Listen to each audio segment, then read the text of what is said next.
Okay, so we'll finish up chapter 16 here today and maybe get a little bit into chapter 17. And then next week on Monday, we'll continue wherever we leave off today in chapter 17. Okay, so this is about where we left off on Wednesday.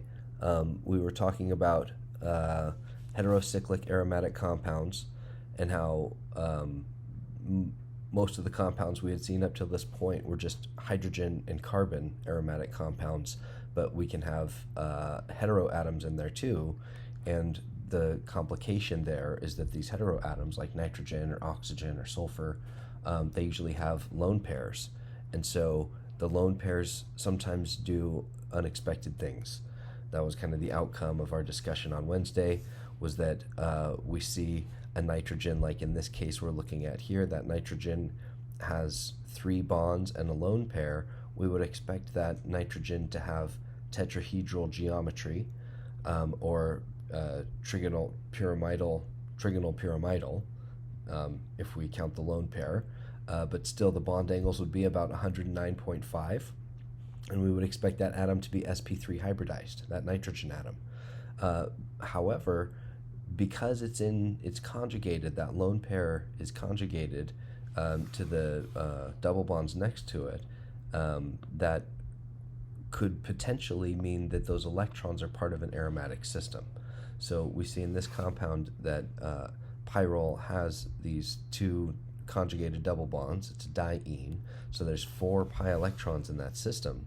If it has 6 pi electrons and it gains that p orbital, so it has a continuous cyclic system of overlapping p orbitals, and there are 6 pi electrons, then that would be an aromatic compound. So nitrogen kind of rehybridizes from an sp3 hybridized atom to an sp2 hybridized atom, and that lone pair goes from being in an sp3 orbital to being in a p orbital. And when it's in a p orbital, then pyrrole is an aromatic compound.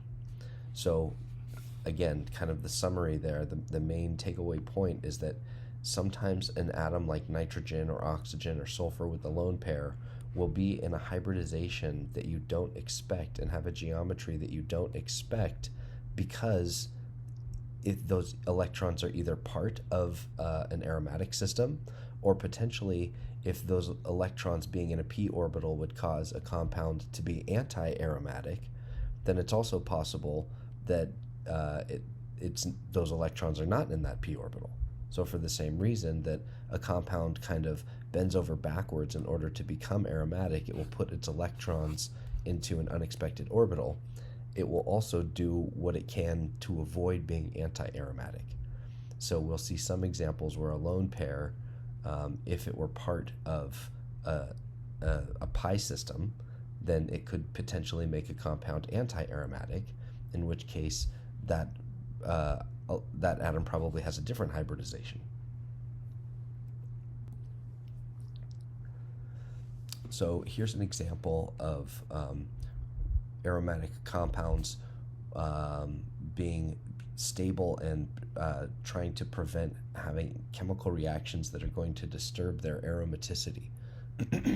So here's an sp2 hybridized nitrogen atom that we just saw, and so those electrons are in a p orbital like we see below. So that means that those p orbitals, that the electrons in those p orbitals are part of the aromatic system. If we count the electrons in that system, there's 6 electrons, 2, 4, 6, the 3 lone pairs. And so that's an aromatic system that meets our Huckel rule for n plus 2 pi electrons. And so if that compound were to lose 2 of those electrons, then the system would no longer be aromatic. And so we generally see nitrogen atoms as being basic.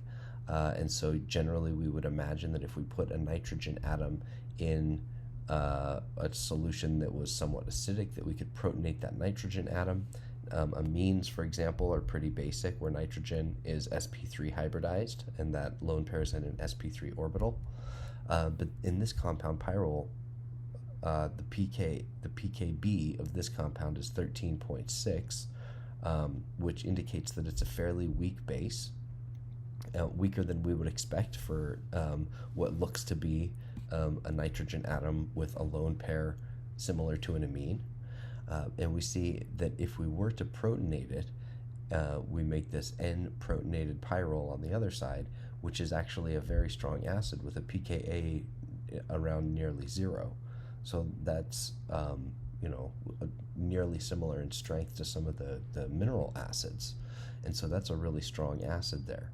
And so what that indicates is that being a strong acid is an indication that that compound is likely to dissociate. And so the driving force behind the dissociation in this case is the fact that doing so will allow that compound to become aromatic, or to resume the aromaticity that it had before it was protonated.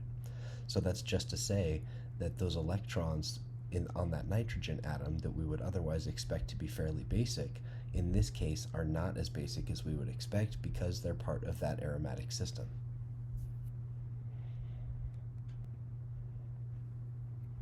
So here's a couple of examples of nitrogen atoms that are in aromatic systems, some heterocyclic aromatic compounds, and when we can kind of get some idea of where those lone pairs are.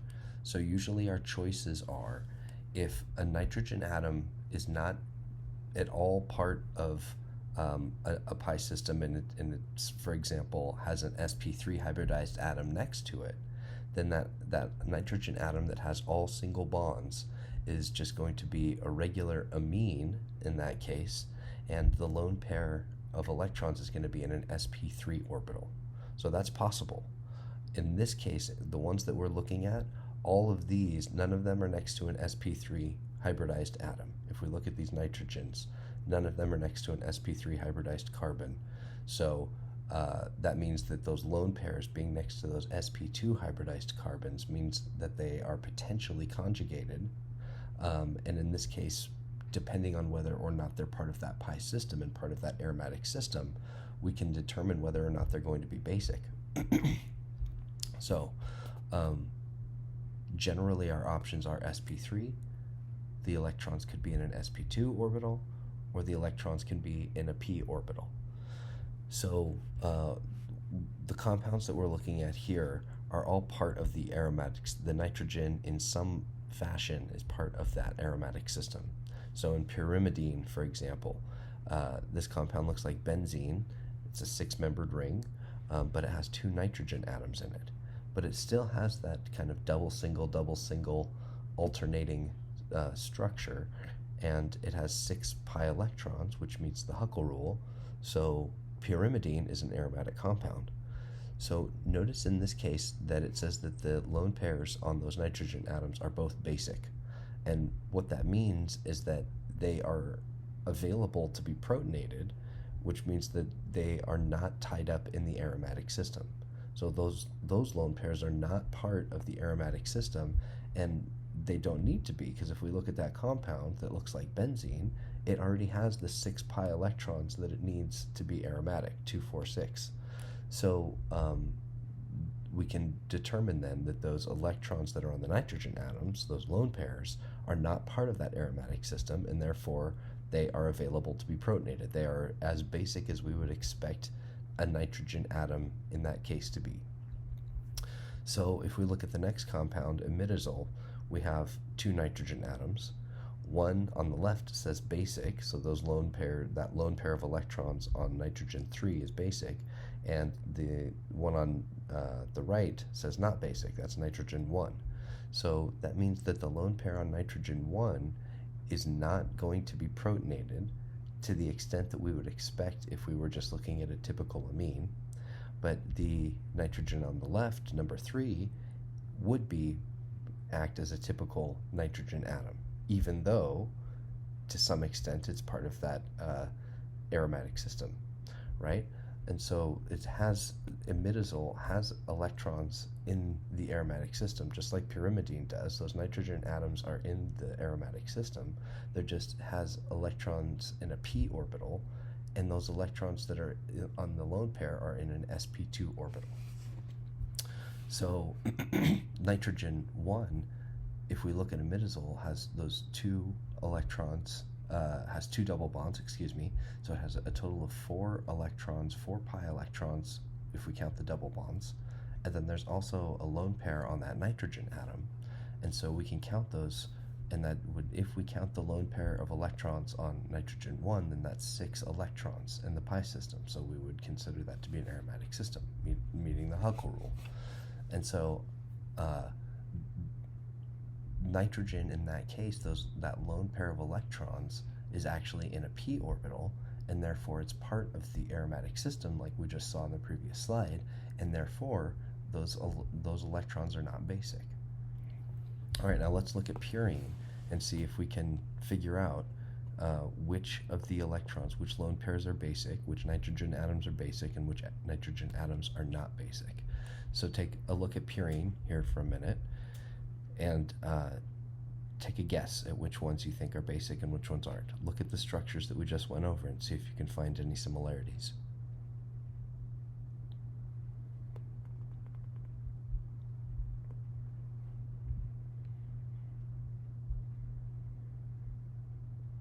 Okay, so nitrogen 7, what do you think? That lone pair actually is basic, nitrogen 7. Nitrogen 1, that lone pair is basic also. Nitrogen 3, that lone pair is also basic. And nitrogen 9, that lone pair is not basic. And so what's the difference? If we look at 1, 3, and 7, we said those are all basic, and we said 9 is not. And if we look at that structure over in the middle there, imidazole, 3 is basic, but 1 is not. What's the similarity between those? Well, notice that nitrogen 3 in imidazole is double bonded, and it's basic. And nitrogens 1, 3, and 7 in purine are double bonded, and they're basic. And nitrogen 1 in imidazole is not basic, and it has 3 single bonds.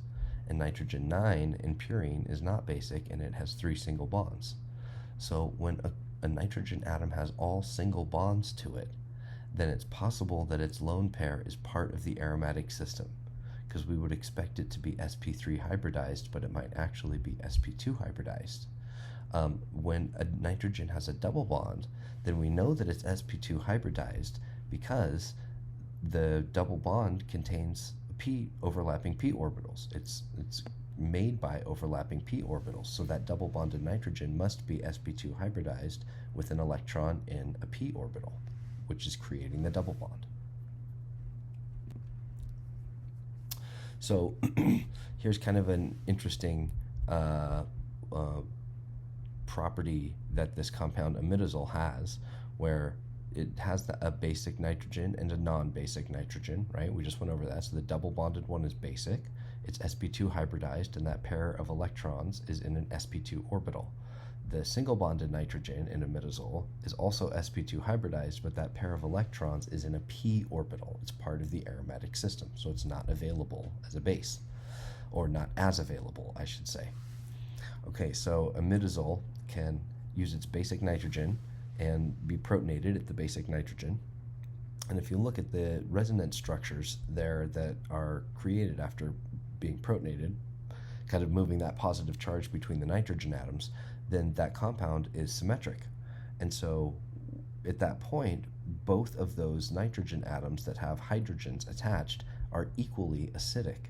And so the one that's protonated when the one that it becomes protonated on the left, it resembles the one that's on the right, and so either could be deprotonated.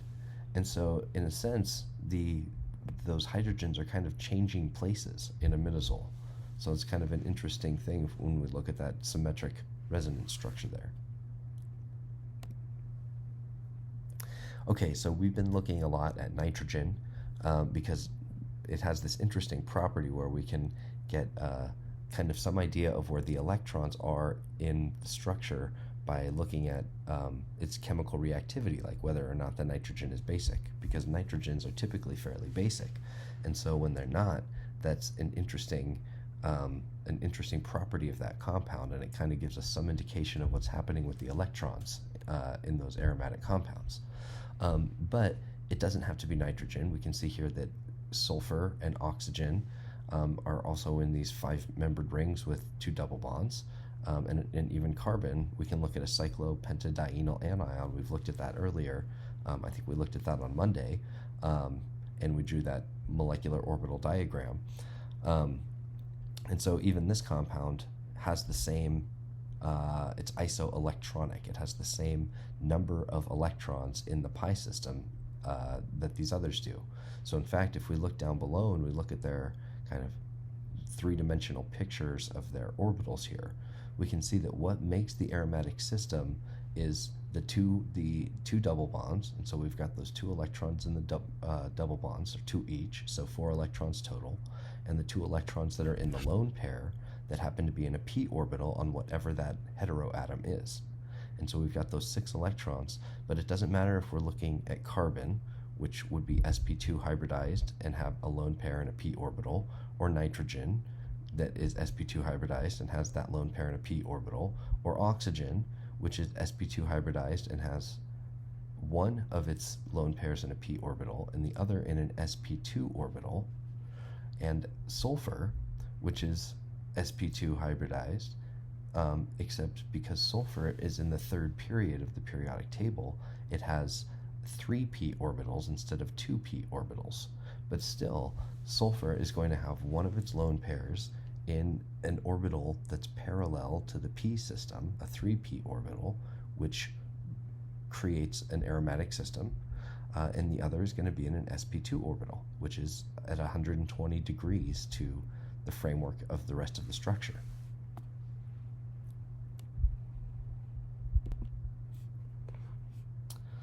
So here are many other examples of heterocyclic compounds, and these are fused ring heterocyclic compounds. So we have purine, and those purines are part of the nitrogenous bases of nucleic acids. Indole, benzimidazole, quinoline, benzofuran, benzothiophene. So these fused ring systems, remember, when we're counting the electrons, we count both rings together. So the rings are not separate when they're fused like this. They're all part of the same pi system. So we count all the electrons together to determine whether these compounds are would be aromatic or anti-aromatic. And so if we count them in purine, we count the double bonds first. We have 2, 4, 6, 8 that we can see in the double bonds on purine, which would be an anti-aromatic number of electrons, right? And so this is a compound that's found in nucleic acid, which is likely a compound that you would think is pretty common and likely not an anti-aromatic structure. So therefore we can assume that this compound actually has 10 electrons, which is a Huckel number, right? 4n plus 2, where n equals 2 in that case. And so we would have to intuit that one of those lone pairs on nitrogen must be part of the aromatic system. And so we already looked at this compound, and in fact we saw that it was nitrogen 9, has that lone pair as part of the system. So if we count that lone pair of electrons on nitrogen 9, then that aromatic system has 10 electrons. Remember, the lone pairs on nitrogens 1, 3, and 7 in purine are not part of the aromatic system, so we would not count them. So we've got 10 total pi electrons in that purine, and that's an aromatic number. If we look at indole, it's the same situation. We have 2, 4, 6, 8 pi electrons that we can count in double bonds, and that nitrogen atom on carbon 1 has a lone pair in a 2p orbital, so it's part of the aromatic system, and so that would make 10 aromatic electrons. Benzimidazole, same exact situation, right? 2, 4, 6, 8 with the double bonds, and we've got this 2 nitrogens, and one of them has a lone pair that's part of the aromatic system, and the other isn't. And so we can see in this one that the nitrogen 1 has all single bonds, and nitrogen 3 has a double bond. And so nitrogen 1 has a lone pair that's part of the aromatic system, and nitrogen 3 doesn't. And so if we count that lone pair, we have 10 aromatic electrons. In quinoline here, we have 2, 4, 6, 8, 10 if we count the double bonds. And so 10 is an aromatic number, and that nitrogen has a double bond. So that means that that lone pair is not part of the aromatic system, and that means that lone pair is basic. In benzofuran, it's it looks just like indole, right? It's just got an oxygen atom there instead of a nitrogen atom. That oxygen atom is sp2 hybridized, and one of its lone pairs is in the pi system. And that's exactly the same as sulfur, except remember sulfur has a 3p orbital instead of a 2p orbital. Okay, finally, the last thing we're going to look at here in this chapter, in chapter 16, is the nomenclature of aromatic compounds. And so this is one of the cases, I've alluded to this before when we've talked about nomenclature, that most of the time for most functional groups we use the IUPAC name when we're referring to compounds. But there are some functional groups where it is customary in chemistry to refer to those compounds by their common name and not by their IUPAC name. And so aromatic compounds is one of those cases where we often use common names instead of IUPAC names. And another one that we'll look at, or actually we've already looked at when we looked at ethers back in chapter 14, we saw that ethers, that's another example where we generally use common names instead of IUPAC names. So here, these are the common names for a lot of these monosubstituted benzene rings. And so when we say the nomenclature of aromatic compounds, we're really saying the nomenclature of benzene. We're just going to look at benzene. And so the ways that benzene can be different is it can have one substituent, and those substituents have different names, obviously, and we'll look at those in this slide. But benzene can also have two substituents, or 3, or 4, or 5, up to 6. It could have 6 different groups that are bonded to the benzene ring and still be aromatic. And so depending on how many groups there are and what those groups are, that's generally what's going to give the compound its name, right? And so here, let's look at the monosubstituted benzene derivatives. When a benzene ring has an OH on it, a hydroxyl group, we call that phenol. When benzene has a methyl group on it, that's toluene. When it has an amine, an NH2, that's aniline. When it's an ether and it has that OCH3, specifically a methoxy group, that's anisole. A benzene ring with an alkene attached is styrene. A benzene ring that's a ketone is acetophenone. With an aldehyde is benzaldehyde. With a carboxylic acid is benzoic acid. With a tert-butyl group, tert-butylbenzene. With a nitro group, nitrobenzene. With a triple bond, ethynyl benzene, although I'm not sure that that's its common name. Phenylacetylene would be something that you would hear more often. Acetylene being the parent compound, in that case having a phenyl substituent. We looked at acetylene when we looked at alkynes. Remember, it's just 2 carbons triple bonded with 2 hydrogens on either side. And finally, benzene sulfonic acid. And so it's good to be familiar with the names on this page, because sometimes a question is just going to say toluene, and it's not going to draw the structure for you, and the question's going to assume that you know what the structure of toluene is, or phenol, or aniline. So it's important that you know the names on this page. And this is exactly why, this is a really good example of why the IUPAC system is so helpful and important, because here you have to memorize a whole bunch of random terms, random names for random compounds, and it's hard. I'd say harder than applying IUPAC rules to name a compound. And so here, in this case, because it's customary and there's a history of doing so in chemistry, we use these common names, and so there's no way around it. If you try to refer to these compounds by their IUPAC name, nobody's going to know what you're talking about. And if a question asks you what these compounds are by their common name, you're not going to know. So there's no way around it, unfortunately. You just have to memorize the compounds on this page. Okay, so the good news is that there's mostly only those common names for when we have mono-substituted benzene rings, like the ones on the last page. There's only one group. And when we have di-substituted benzene rings, like the ones that we're going to look at next. After that, we pretty much go back to IUPAC. When there's 3 or more groups on a benzene ring, then we start using IUPAC names again. But when there's 1 or 2 groups on a benzene ring, we usually use the common names. So here is another example of that. When we have 2 substituents on a benzene ring, there are 3 different patterns that they can have. They can be right next to each other, and we call that a 1,2, or also known as ortho. They can have 1 carbon in between that doesn't have a group. That's a 1,3. And by 1,3, I mean if we number X as a 1 and we count towards Y, giving it the lowest number, that's a 3, 1, 2, 3.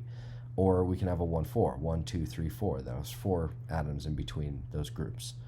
And so when we have a 1,2, 1,3, or 1,4 substituent pattern like this, like a di-substituent pattern, when we have two groups, then we usually use the common name to refer to them. So we don't refer to these as 1, 2, 1, 3, 1, 4. We refer to these as ortho, meta, and para. And so those are other terms that you have to memorize, because when we see these compounds, like down below here, the IUPAC name for this would be 1,2-dichlorobenzene, but the common name is ortho-dichlorobenzene, and you'll see that little O that's italicized. That's why it looks like that. And so the O, standing for ortho-dichlorobenzene, is how this is most often going to be referred to when you have to take a test, and often in the literature too. They're referred to by their common names. Again, we've got 3-chloroperoxybenzoic acid would be the IUPAC name, but meta-chloroperoxybenzoic acid would be the common name. These have the 1,3 pattern, so it's a meta. And finally, the last example here, those have the 1,4 pattern, and so that's para. And so we would write that as P, italicized P dash nitro. That group is called nitro. And then this one has the parent compound phenol. So that's, again, why we have to memorize those groups from the first page, the last page we just looked at, because we don't name the nitro group and the hydroxyl group and then have a parent compound of benzene. In this case, the parent compound is phenol in both the common name and the IUPAC name. And so when a benzene ring has an OH group on it, it's called phenol. When it has a methyl group, it's called toluene, and so on. So it's important to know those, because those are actually become the base name for the common name, and often for the IUPAC name as well. All right, here's some other examples. So again, when we have 1 methyl group on a benzene ring, it's called toluene. When we have 2 methyl groups on a benzene ring, it's called xylene. So we can have orthoxylene if we have 2 methyl groups right next to each other, or metaxylene if they're 1,3, they're 3 carbons away, or paraxylene if they're 4 carbons away. So xylene is another one of those where you have the common name expects you to understand that xylene refers to 2 methyl groups, and the ortho, meta, and para tells you what their position is on the ring. The IUPAC name is much easier in this case, 1,3-dimethylbenzene, and we're used to this system now, the IUPAC system, and so now it doesn't seem so bad when you see that when you have a whole bunch of compounds that have their own name and you just have to memorize the name. When we have 3 methyl groups, this is called mesitylene. And again, I said you only have to know the mono-substituted and di-substituted, and so you don't have to know this one. I don't even know if I'm pronouncing it the right way. Okay, so the IUPAC name would be 1,3,5-trimethylbenzene. When we have a methyl group, when we're looking at the 3rd one in a row here, when we have a methyl group on a benzene ring, that's called toluene, when there's 1 methyl group. And so now we have one methyl group and we have a carboxylic acid. When I have one carboxylic acid group on a benzene ring, that's called benzoic acid. And so in this case, the common name kind of combines those. So if it were just the methyl group, we'd call it toluene, but since it's the methyl group and the acid, we call it toluic acid. And those substituents are 2 carbons away. They're right next to each other. That's an ortho pattern. And so we call that ortho-toluic acid. The IUPAC name would be 2-methyl-benzoic acid. The carboxylic acid is the functional group that has the highest priority. And so remember, when we use the IUPAC nomenclature, we use the functional group that has the highest priority becomes the base name of the compound. In this case, it's a carboxylic acid, and when it's attached to benzene, it's a benzoic acid. So that becomes carbon 1, and then the methyl group would be 2, so 2-methyl-benzoic acid. In a similar fashion, when we have a hydroxyl group bonded to a benzene, it's not an alcohol, it's a phenol, and it's a different functional group. And similar to the carboxylic acid, the phenol has the highest priority. It's the highest priority functional group in this compound. And so the base name in IUPAC nomenclature would be phenol. But again, this has a common name when it has a methyl group and a hydroxyl group. This is called cresol. And these 2 groups are in a para position. They're 4 carbons away. We call that para. So this is para-cresol. Or the IUPAC name would be 4-methylphenol, because the phenol would take priority and it would get 1. And we would number around until we get the lowest number branch for the next substituent, in this case the methyl group. Okay, finally, because of this, when we have functional groups that have higher priority than aromatic groups, which is often, in fact, because I don't have that table up here, but refer back to, I think in the last chapter we had that table up. Refer back to that table in your book. I can't remember exactly what it is. I'll find it and I'll talk about it on Monday. I'll point out that table again. But remember that alkanes and aromatic compounds and hydrocarbons in general are very low on the list of priority for functional group. And so we usually do not use the aromatic group as the base name of the compound. These were some examples where we did, because we had like a methyl group, or halogens. The word wouldn't come to me. Halogens or methyl groups, which are 2 examples where they are also very low on the priority group. And so they would be substituents on the benzene ring, and the benzene would be the base compound. But more often than that, these aromatic compounds are going to be substituents, and the compound is going to be named after a higher priority functional group, like we just saw with that carboxylic acid and that phenol. So in that case, benzene will not appear in the name. The word phenyl will appear in the name if we have benzene as a substituent, as shown here. If it's just a benzene ring that's attached to a carbon chain, we've already seen this before. For example, when we have a 3-carbon chain with a double bond, that's called propene. And if we put a phenyl group on there, that's called 1-phenylpropene, or 1-phenyl-2-propene. And so a benzene ring on a larger carbon chain is most often called a phenyl group. If the benzene ring has 1 more carbon on it, like we see in the next group, that's called benzyl. That might also be how we would name the branch. We might name the branch as a phenyl if it's attached directly to the longest chain, or we might name the branch as a benzyl if it has the benzene ring and another carbon on it. For example, we see 2 examples next, one where we have that benzyl group and it has a bromine on it, so it's called benzyl bromide, or sometimes the common name would be this would be a toluene, right? Because it has a benzene ring and it has that methyl group, so the base name would be toluene if we were using the common name. And this has a bromine on the methyl group, and sometimes that's referred to as the alpha position. So we could call this alpha bromotoluene. And we're just using the alpha in this case to signify where that bromine is, because if we're saying there's a bromine in this compound, it could be on that methyl group that's part of the benzene ring, or it could be on the benzene ring itself. And so that alpha bromotoluene just indicates that it's attached to the methyl group. And finally, if we have that benzyl group and we have an OH on there, it's no longer a phenol. So a phenol is only when the hydroxyl group is attached directly to the benzene ring with no carbons in between. So it goes, an atom that's part of the benzene ring is bonded to an oxygen atom. We call that a phenol.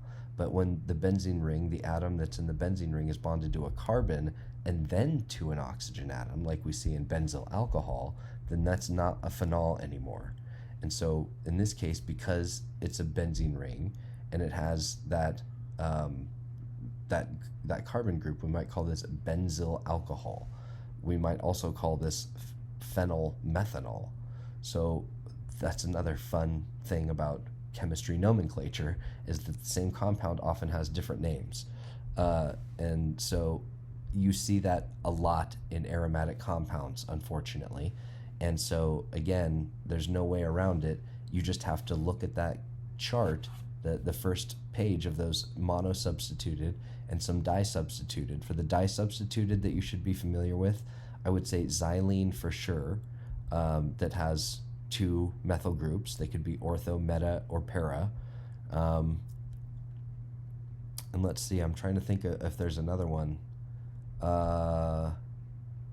Maybe phthalic acid that has two carboxylic acid groups. But that's probably would be it as far as the di-substituted would go. But definitely look at that page with all the mono-substituted benzene derivatives and memorize those common names, because you will see those again and again and again. All right, that's it for chapter 16. So I will post this as a video, and then I'll do another short one. It looks like we've still got about 10 minutes left, 10 or 15 minutes left. So I'll do another short video here starting chapter 17.